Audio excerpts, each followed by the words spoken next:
મિત્રો, એવું કોઈ નહીં હોય કે જેણે વેતાલ 25 કે પછી વિક્રમ વેતાળની વાર્તા નહીં સાંભળી હોય. અને જો મિત્રો તમે 2000ની આજુબાજુ ધોરણ 6 માં ભણતા હશો તો તમે ગુજરાતી ભાષાના પાઠ્યપુસ્તકમાં આ પાઠ પણ ભણ્યા હશો. અને આ વાર્તાનું નામ છે સૌથી મોટો મૂર્ખ કોણ.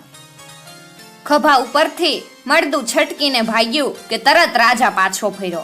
ફરી સિદ્ધવડ પર ચડી મળદાને બગલમાં દાબીને એ નીચે ઉતર્યો. વેતાળ ફરીવાર રાજાના ખભા પર ચડી ગયો ને રાજાએ ચાલવાનું ચાલુ કર્યું. ચાલતા ચાલતા વેતાળે કહ્યું, હે રાજા, વાટ ઘણી લાંબી છે. એથી રસ્તો ખૂટાડવા હું તને એક વાર્તા કહું છું, તે તું સાંભળ. કોઈ એક ગામમાં પૂનમચંદ કરીને એક શેઠ રહેતો. નામ એનું પૂર્ણચંદ્ર, પણ એવું અઘરું નામ બોલવાની તકલીફ કોણ લે, એટલે બધા એને પૂનમચંદ જ કહેતા. આ પૂનમચંદની પાસે બાપ દાદાના વખતનું ભેગું થયેલું ઘણું બધું ધન હતું. એમાં એણે પણ ઠીક વધારો કર્યો હતો. પોતે હતો પણ વિવેકી, નહીં લોભી ને નહીં કંજૂસ. એને 4 દીકરા હતા. દીકરાઓ એક વાત બરાબર સમજતા કે બાપની પાસે ઘણું બધું ધન છે અને બાપ એ આપણને દઈને જવાના જ છે, માટે એ તો આપણું જ છે. મોટા દીકરાને બાપનું ધન કેવી રીતે વાપરવું એ વિદ્યા આવડી ગઈ હતી. એના દોસ્તોએ એને તે શીખવી હતી. બાપનું ધન એ જુગારમાં વાપરતો હતો અને એ કહેતો કે જુગારમાં જ ધનની સાર્થકતા છે. બીજો છોકરો કંજૂસ હતો. એ કહેતો કે ધન હાચવવું હોય તો મારા બાપે બધું ધન મને જ આપી દેવું જોઈએ. ત્રીજો છોકરો હતો છેલ બટાવ, વર્ણાગ્યો. એ ખાવા પીવામાં અને મોજ શોખમાં ધન વાપરતો. જ્યાં 1 રૂપિયો વાપરવો જોઈએ ત્યાં એ 10 વાપરતો. પણ એ બધું પોતાના સુખ સગવડ માટે જ કરતો. પોતાના સિવાય બીજા કોઈનો એ વિચાર કરવાની એને ટેવ નહોતી. ચોથો દીકરો હતો નાસ્તિક. એને ઈશ્વરમાં કે ધર્મમાં શ્રદ્ધા નહોતી. શાસ્ત્રો એમાં માનતો નહોતો. કમાવાની મહેનત કરવામાં પણ એ માનતો નહોતો. બાપના ધન ઉપર એ નિશ્ચિત બનીને ફરતો હતો. છોકરાઓના આવા લક્ષણ જોઈ બાપાને ખૂબ ચિંતા થતી, પણ એનો કાંઈ ઉપાય સૂઝતો નહોતો. એકવાર એણે વિચાર્યું કે છોકરાઓ આમ રખડ્યા કરે એ સારું નહીં. એમણે હુન્નર ઉદ્યોગ કે કલા કારીગરી કાંઈક તો શીખવું જ જોઈએ. જો તેઓ કશું જ શીખવા તૈયાર ન હોય તો વારસામાં એમને કશું જ ધન આપવું નહીં. એક દિવસ એણે છોકરાઓને ભેગા કરીને આ પ્રમાણે કીધું પણ ખરું. છોકરાઓએ જવાબમાં કહ્યું, અમને ધન નહીં આપો તો ધન આપશો કોને? કોઈકને તો આપશો ને. એ કોક શું અમારા કરતાં વધારે સારો હશે? બાપની પાસે આનો કંઈ પણ જવાબ નહોતો. આજ તો એની મૂંઝવણ હતી. એમ કરતા પૂનમચંદ મરવા પડ્યા. એણે 4 છોકરાઓને બોલાવીને કીધું, હવે હું જાઉં છું. ધન બધું તમારું જ છે, પણ મારે તમને 4 વેણ કહેવા છે અને જો તમે સાંભળો તો હું એ કહું. છોકરાઓએ કહ્યું, 4 વેણમાં શું, અમે સાંભળી લેશું, કયો. પૂનમચંદે કીધું, મારું પહેલું વેણ એ છે કે જેને જુગાર વાલો છે એને પોતાની સ્ત્રીને બાળકો વાલા નથી એમ સમજવું. મારું બીજું વેણ એ છે કે જેને ધન વાલું છે અને જે વાપરવા ટાણે વાપરતો નથી એનું ધન એનું નથી એમ સમજવું. મારું ત્રીજું વેણ એ છે કે ફૂલ ફટાક થઈને ફરે અને ચાટલામાં જોઈ મૂછો મરડે છે એની મૂછોને લૂણો લાગ્યો એમ સમજવું. મારું ચોથું વેણ એ છે કે જે ઈશ્વર કે ધર્મને માનતો નથી એને ઈશ્વર કે ધર્મ તો વઢવા નહીં આવે, પણ એ જો શુભ અશુભનો વિવેક ભૂલશે તો ક્યાંયનો નહીં રહે એમ સમજવું. 4 દીકરાઓ મૂંગા સાંભળી રહ્યા. એ પછી પૂનમચંદે કીધું, હવે મારી એક છેલ્લી આજ્ઞા છે, માનો તો કહું. 4 છોકરાએ કીધું, માનશું, કયો. ત્યારે પૂનમચંદે કીધું, મારું ધન તો તમને મળવાનું જ છે, એ તમારું જ છે, પણ કેવળ ધનથી જગતમાં માણસને માન નથી મળતું. એણે કંઈક વિદ્યા પણ મેળવવી જોઈએ. છેવટે કંઈક મંત્ર તંત્રનું જ્ઞાન પણ એને મેળવવું જ જોઈએ. બોલો, શું કરશો?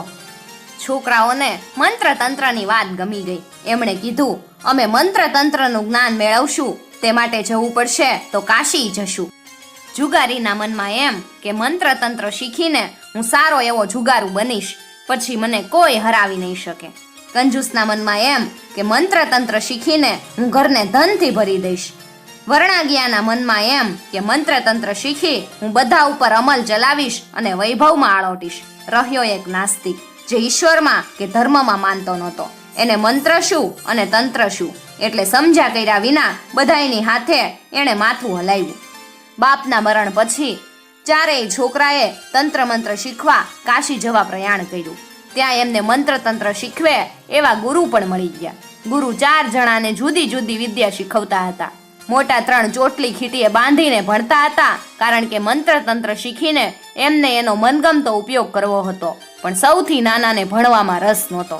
ગુરુ શીખવે ત્યારે એ ઊંઘતો. એ કહેતો કે મારા ભાઈઓ ભણે છે એટલું બસ છે, એમણે પાડેલા છીંડામાં હું ચાલી જઈશ. ભણવાનું પૂરું થયું એટલે 4 ભાઈઓ ઘેર આવવા નીકળ્યા. રસ્તે જતા મોટા ભાઈએ કહ્યું, આપણે ભણ્યા તો ખરા, પણ શું ભણ્યા એનો પરચો હજી જોયો નથી. બીજા 2 ભાઈઓએ કહ્યું, તો આજે જોઈ નાખીએ. સૌથી નાનાએ કીધું, હું તો કશુંય ભણ્યો નથી, પણ હું તમારી સાથે છું, તમારી વિદ્યાની કદર કરનારો છું, કોઈક તો જોશે ને. મોટા 3એ કીધું, હા હો, જોઈશે જ ને.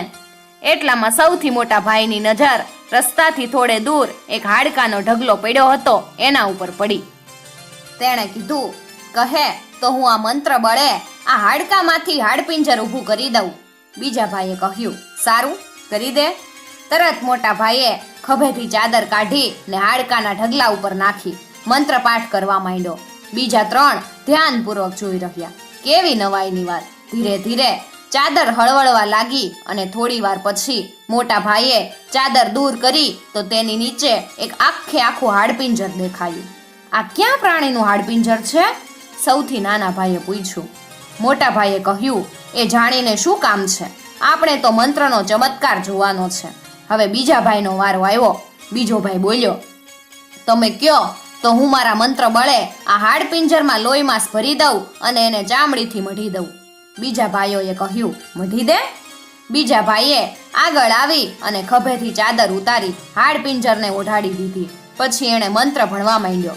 બધા કુતૂહલથી જોઈ રહ્યા. થોડી વારમાં ચાદર ધીરે ધીરે ફૂલવા લાગી ને ઊંચી થવા લાગી. હવે એની અંદર કંઈક છુપાયું હોય એવું લાગતું હતું. બીજા ભાઈએ ચાદર ધીરેથી ખેંચી લીધી તો હાડપિંજરની જગ્યાએ વાઘ ઉભેલો દેખાયો. વાઘ, વાઘ એમ કરી 4 ભાઈઓ ખુશીની તાળીઓ પાડવા લાગ્યા. હવે ત્રીજા ભાઈએ જુસ્સામાં આવીને કહ્યું, હવે મારું મંત્રબળ જુઓ, હું આ મરેલા વાઘને જીવતો કરી દઉં છું. કરી દે. સૌથી નાના ભાઈએ કહ્યું. ત્રીજા ભાઈએ કહ્યું, હું ચાદર ઓઢાડીને મંત્ર ભણવા વાળો નથી, હું તો મારો ચમત્કાર નજરો નજર દેખાડીશ. હમણાં જ વાઘ જીવતો થયો સમજો. બીજા 3 ભાઈઓએ કહ્યું, થવા દે, વિદ્યા જેનું નામ. 4 ભાઈઓ ટોળું વળીને ઊભા હતા. ત્રીજા ભાઈએ મંત્ર પાઠ શરૂ કર્યો. નાના ભાઈએ હરખ પદુડા બની તાળી પાડી ને કીધું, એ પૂંછડી હલી. ત્યાં તો બીજા ભાઈ બોલ્યો, એ કાન ફફડ્યા. પેલો કે, એ મોં ખોલ્યું, દાંત. એ પૂરું બોલી રે ઈ પેલા તો વાઘ એક વિકરાળ ઘૂંઘવાટ સાથે 4 ભાઈઓ પર તૂટી પડ્યો. 4 જણા ધૂળ ચાટતા થઈ ગયા ને વાઘે 4ને ફાડી ખાધા. એમની મંત્ર વિદ્યાનું અસલ પારખું થઈ ગયું. વાર્તા પૂરી કરી વેતાળે કહ્યું, હે રાજા, તું ચતુર સુજાણ છે, તો કે આ 4 ભાઈઓ મુવા એનો દોષ કોના માથે? તરત વિક્રમ રાજાએ કીધું, એના બાપ અને ગુરુને માથે.